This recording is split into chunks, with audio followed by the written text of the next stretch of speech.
Bueno, muchísimas gracias, Magdalena. Bueno, un placer. Realmente uno no puede, es casi automático la mención de José Pedro Varela e inmediatamente uno se remonta a sus épocas de escolar y recuerda Sembrador de Abecedario, la recordadísima canción en versión de Los Olimareños de Víctor Lima. Es la canción con la que todos en la escuela cantábamos a Sembrador de Abecedario, líder del pueblo oriental, don José Pedro Varela, pastor de la escuela. Pastor de la escuela, señor. Se le vienen las hojas Tabaré a la cabeza. Usted, totalmente, ¿no? Claro. todas las hojas Tabaré a la cabeza. A Selva también, que lo acaba de compartir conmigo y ya le estoy dando los buenos días y la bienvenida. Gracias. A Selva, Andreoli, sector Navegantes. Estamos hablando de que esta es la presentación formal de la fórmula Mieres Andreoli, y si no estoy equivocado es la primer fórmula que se presenta y ya la primera de ellas... Y la primera ya es paritaria. Exactamente, y la primera en la que finalmente aparece una dama integrando la fórmula. Digo finalmente, díjese finalmente porque, y me quedé medio cortado, porque yo he sentido, es una percepción nada más, que cierto envión y que cierta fuerza muy grande que existió en algún momento de que prácticamente iba a ser imposible que todas las fórmulas no terminaran teniendo a una dama representando también.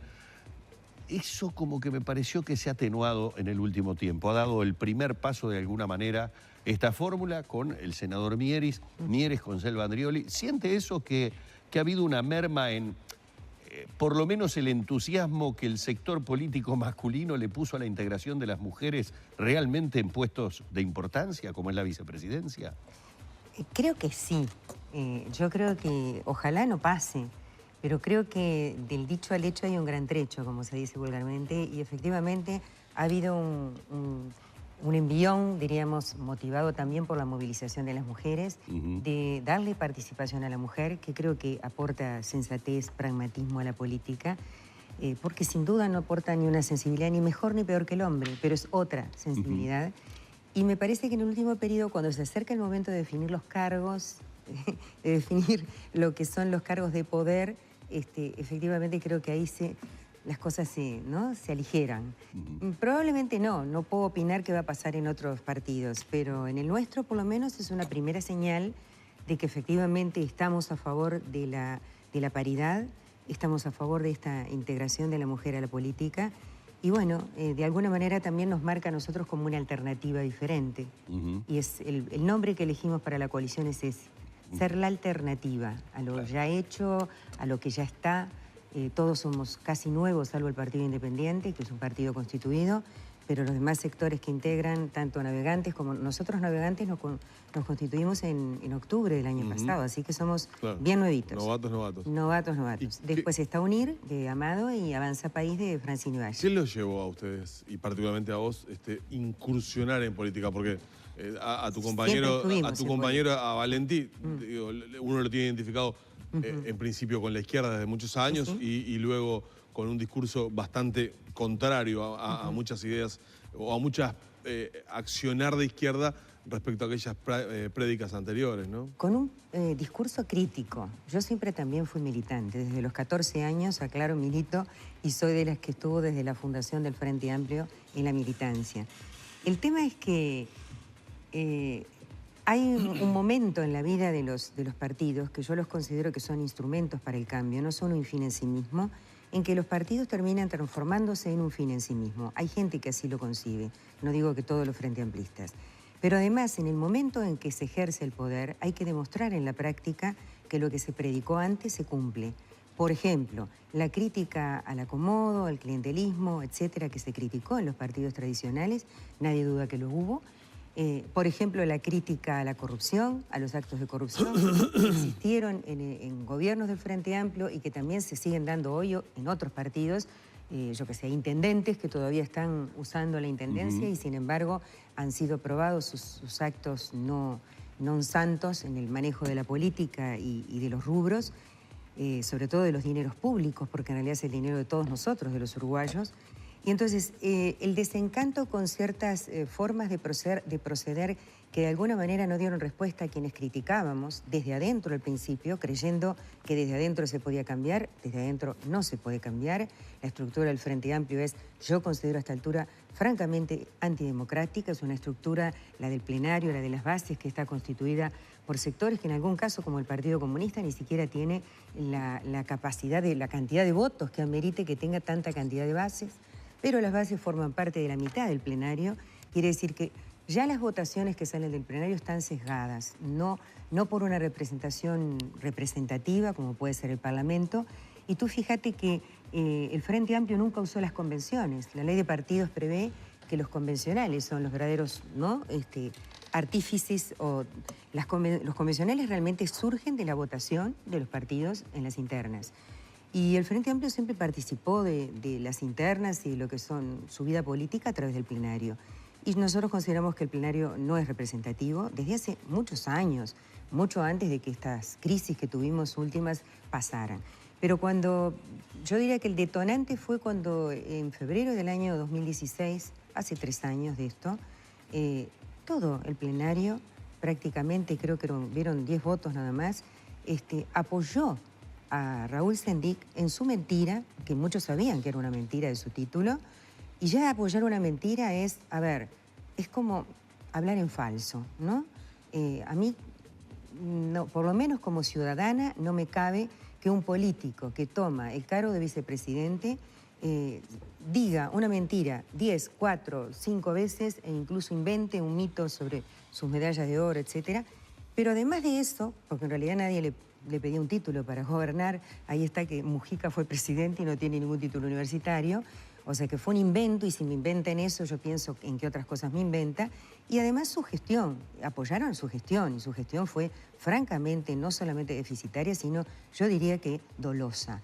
Es decir, la justicia en algún caso ha sido demasiado magnánima, tanto con él como con De León, que prácticamente ha dicho que estaba todo mal lo que habían hecho, pero de alguna manera los eximía, o a De León lo eximió de un juicio, de penarlo, de procesarlo. Entonces, hay cosas que están reñidas con lo que la izquierda siempre predicó.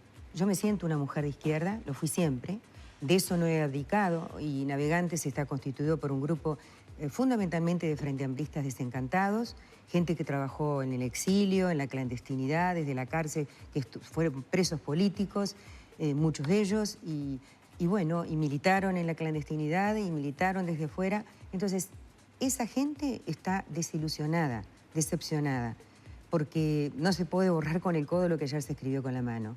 Y esto fue lo que pasó en el Frente. No es que todo esté mal lo que hizo el Frente, pero hay cosas que están mal, que tienen que ver con los principios, y que eso no se puede abandonar. Yo considero que una persona que se dice de izquierda no puede hacer las cosas que hemos hecho en algunos rubros.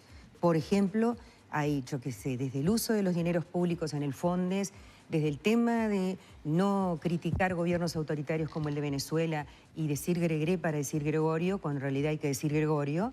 Es decir, hay una cantidad de aspectos y uno se pone a preguntar, se pone a pensar, bueno, ¿y qué compromisos hay para que sigamos atados a cierto tipo de líneas casi de contención, de crítica a los autoritarismos o a las dictaduras? No la hay, no la debe haber. Entonces, ese fraccionamiento que se dio de un sector de frente amplistas que nos sentimos decepcionados es lo que de alguna manera dio lugar a este grupo Navegantes. ¿Y sabes por qué? Porque en realidad queremos salir de la crítica y pasar a ser constructivos. Tenemos propuestas constructivas. No queremos seguir tirando piedras y diciendo esto está mal, está mal, está mal. Ya esa etapa pasó, aunque tenemos claro qué es lo que está mal y lo que no queremos repetir. Y Navegantes que apela a ese frentista desencantado, justamente, a hacer caudal electoral, por ejemplo, de los frentistas desencantados. Navegantes apela a eso y a mucho más. O sea, nosotros aspiramos a que todos los que compartan una visión democrática, republicana, que levanten la ética y la moral por encima de lo que, como digamos, principios básicos del quehacer político, pero además que tengan ciertas direcciones de trabajo, como puede ser la educación, la preocupación por la niñez, el tema de las fuentes de trabajo, el tema del cuidado del medio ambiente, un tema que es absolutamente, está sobre la mesa hoy. Nosotros no solamente tenemos esta preocupación, sino estamos muy preocupados por el tema del agua. La contaminación del agua, no solamente en lo que es la cuenca del río Santa Lucía, que es la que nos provee a 60% de la población de agua potable, que todos sabemos que está contaminada, sino también la contaminación de nuestras playas, que todos hemos participado públicamente de no poder bañarnos porque las cianobacterias, no por el glifosato, sino por el fósforo, han llenado nuestras playas. Toda esa falta como de control que hace que nuestro orgullo de ser Uruguay natural se vaya como resquebrajando de a poco, y nosotros creemos que ha habido una falta de control, en muchos casos porque hay personas no idóneas que han sido nombradas en cargos públicos de mucha entidad, en muchos casos también porque ha habido desinterés en el control, y entonces eso también ha llevado a que las cosas ocurran y nadie las frene, no pasa nada. Entonces, esas cosas no se pueden dejar pasar porque en eso va el futuro del Uruguay. Y es un futuro auspicioso porque nosotros los uruguayos hemos salido de situaciones mucho más críticas. No hay duda que hemos mejorado del 2004 a la fecha. No hay duda que hay un 40% o un 4% de pobreza, a un 9% de pobreza que se ha batido la pobreza. Pero no hay duda que tenemos 600 y pico de asentamientos, que sigue habiendo un sector importante de familias que están marginadas. No hay duda de que eso ha aumentado la inseguridad y la violencia. Nos ha cambiado el estilo de vida. En líneas generales, ¿qué propuestas hay justamente para, bueno, atacar o trabajar sobre todos estos puntos que usted menciona como errores, fracasos del Frente Amplio? Bueno, mira, hoy de noche vamos a dar, en algunos de los discursos van a estar algunas de estas líneas de trabajo programático. Básicamente, yo te decía, cómo jerarquizar, porque todas las cosas tienen para que se puedan hacer y cumplir, tenés que jerarquizarlas. Si querés decir que vas a hacer todo de una vez, mentira, nadie lo podría hacer. Pero hay cosas que son urgentes. Es urgente el tema del trabajo. Es urgente volver hacia atrás esta escalera descendente en que hemos perdido 60.000 trabajadores en 4 años. Hemos sí creado, como contestó Tabaré Vázquez, 300.000 cargos de trabajo. Bienvenido sea y aplaudido eso. Y nosotros lo hemos aplaudido muy mientras duró. Porque el primer gobierno del Frente Amplio creo que fue un buen gobierno. Ya después, cuando vino el gobierno de Mujica, empezó una especie de frenesí de gasto por gasto y de esto que yo decía de descontrol y de crecimiento de un Estado fofo e ineficiente. Entonces, esas cosas son las que hay que cambiar. La reforma del Estado que pregonó tanto Vázquez como la madre de todas las reformas, ¿tú la viste? Yo por lo menos no la vi. Es decir, hay lugares en que se han hecho cosas que tienen que ver con el Estado y en otros al contrario. Se ha retrocedido o se ha anquilosado. Y la reforma del Estado es imperiosa porque trae transparencia, trae eficiencia al Estado, trae también progreso porque hay un tema que nosotros nos hemos preocupado desde el punto de vista económico y hemos hecho mucho énfasis, que es las grandes inversiones. Sí, las grandes inversiones sí, pero las pequeñas y medianas empresas. Los uruguayos que, como yo soy una pyme, una micro pequeña empresa, llamémosle, nosotros estamos devastados por el costo del Estado. Y la vez pasada estuve en Cambado y escuché a los comerciantes preocupadísimos también por este tema, por cómo no se les atiende y de pronto ellos tienen las tarifas como tengo yo, las tarifas de luz más altas, las tarifas de agua más altas, todo más alto. Entonces yo me pregunto, esas microempresas que son el tejido social más importante que tiene un país, ¿por qué esos uruguayos son a veces familias? Esos no se van, las multinacionales se van, pero los uruguayos se quedan. Entonces yo me pregunto qué hemos hecho realmente y tangible, ¿no? Las declaraciones de que vamos a hacer, hace poco dijeron que a partir de enero iba a haber 20.000 microempresas que iban a ser favorecidas con tarifas públicas más.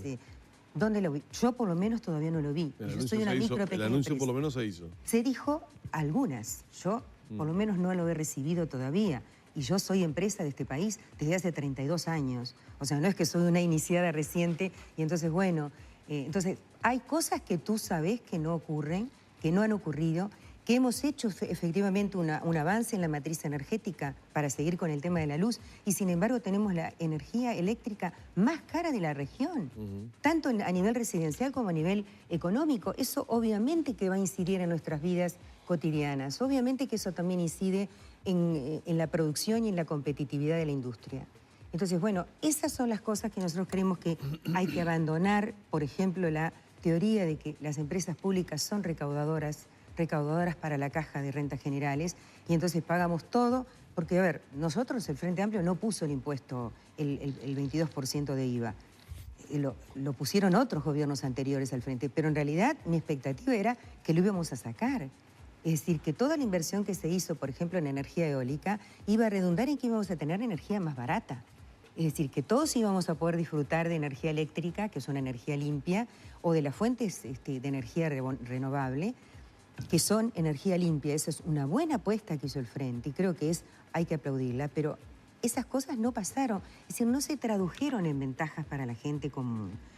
Ese es un déficit que nosotros creemos que hay que revertir. Por lo tanto, en esas propuestas hay prioridades, reforma del Estado, apoyo a las microempresas. Hay un cómodo, porque muchas de esas propuestas el gobierno por lo menos quiso hacerlas y evidentemente no pudo, no solamente es no querer o no voluntad, no sé. Mira, te voy a decir algo y perdóname que no te conteste inmediatamente esa pregunta, pero que te haga una reflexión sobre algo que surgió en estos días, que es las 16 leyes, proyectos de leyes para legitimar la política y devolverle la confianza que presentan los jóvenes del MPP, y Mujica a la cabeza hace toda una explicación de por qué.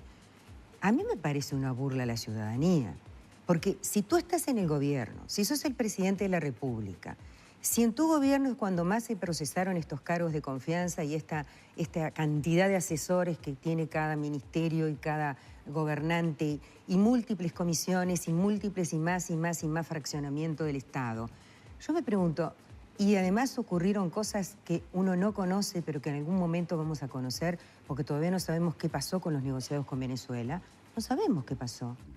Las investigaciones se han parado en el tema. Entonces, yo me pregunto, ¿cómo no lo hiciste cuando estuviste en el gobierno y cuando además tenías mayorías? Durante 14 años tuvimos las mayorías parlamentarias.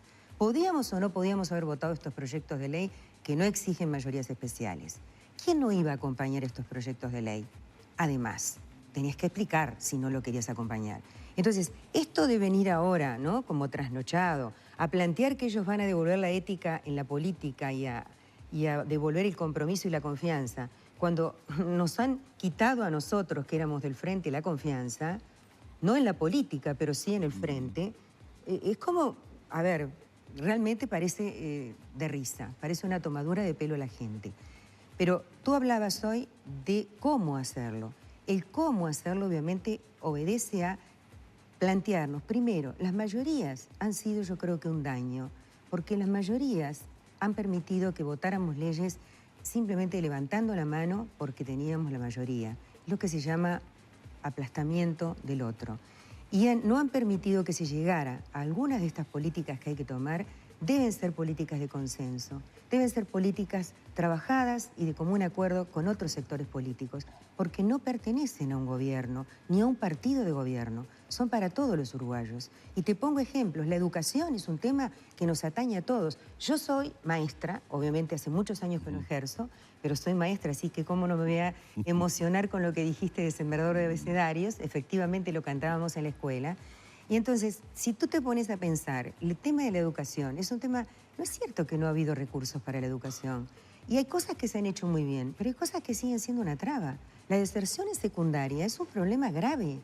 El no pensar en instaurar desde el ángulo económico la economía del conocimiento, que lo hacen otros países adelantados y desarrollados y que ha probado tener eficiencia, es decir, cómo instrumentar y usar el conocimiento, las nuevas tecnologías, etcétera, para crear mayor valor y por lo tanto para ayudar al desarrollo del país en diferentes áreas, estamos todavía lentos en eso. Y ustedes piensen, muchachos, que nosotros somos un país pequeño, somos un país manejable, no somos Brasil, que tiene las diferencias que tiene. Por poner un ejemplo, uno de nuestros vecinos que está muy mal y cada vez peor porque Bolsonaro no es la solución, obviamente, a Brasil. Lo está viviendo ahora el pueblo brasileño, ¿no?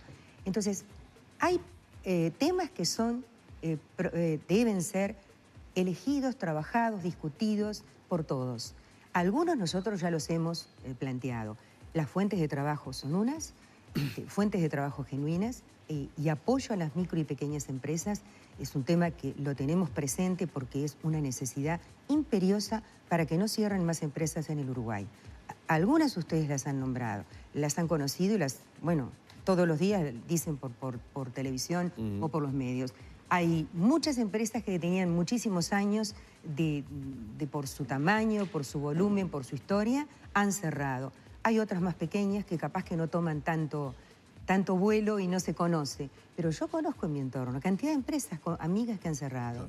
¿Qué piensa la alternativa sobre el Partido de la Concertación para las elecciones departamentales de mayo del año que viene? Ya hay que tomar definiciones porque, digamos, el ciclo electoral comienza pronto y las listas deben estar en la Corte Electoral en abril. Quienes sean candidatos a la concertación no pueden figurar en listas de otros partidos, entonces tiene que haber acuerdos entre la oposición. ¿Ustedes qué piensan sobre los acuerdos para Montevideo o eventualmente, como impulsa Novik, para todo el país?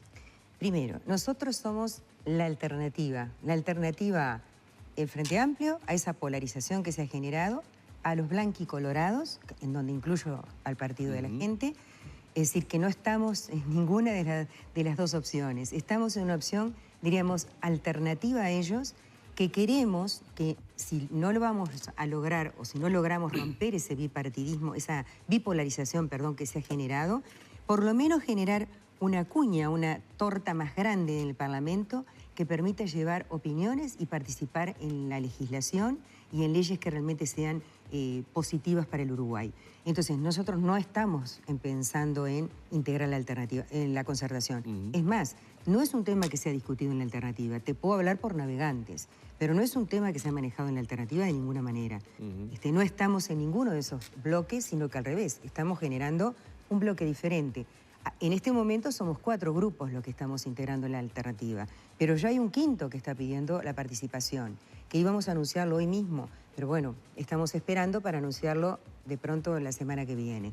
Es decir, que va a haber más grupos que se van a acercar a este pequeño frente que se está construyendo entre varios actores.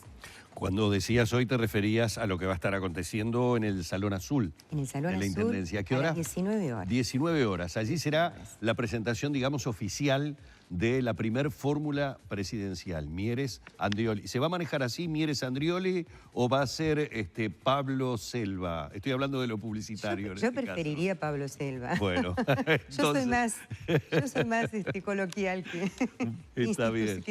A partir entonces de las 19 horas será la presentación en el Salón Azul de la Intendencia de Montevideo. Bueno, como la propia Selva lo ha dicho, no será esta la única oportunidad que tendremos de charlar, porque ya ha hecho anuncios, no solamente sobre lo que en definitiva piensa sobre muchísimos aspectos de la política local, sino además adelantando que ya puede haber en la próxima semana otras agrupaciones, otras figuras políticas que se estén sumando a este frente, como dice Selva, que es alternativa. Así que seguramente tendremos oportunidad de volver a dialogar. Un placer realmente. Será un placer también venir. Bueno, gracias muy bien. Por la invitación. Gracias a ustedes. Gracias. Vamos cerrando por aquí nuestro encuentro con Selva Andrioli, candidata a la vicepresidencia de la República por Alternativa. Recordemos que pertenece a este nuevo sector Navegantes.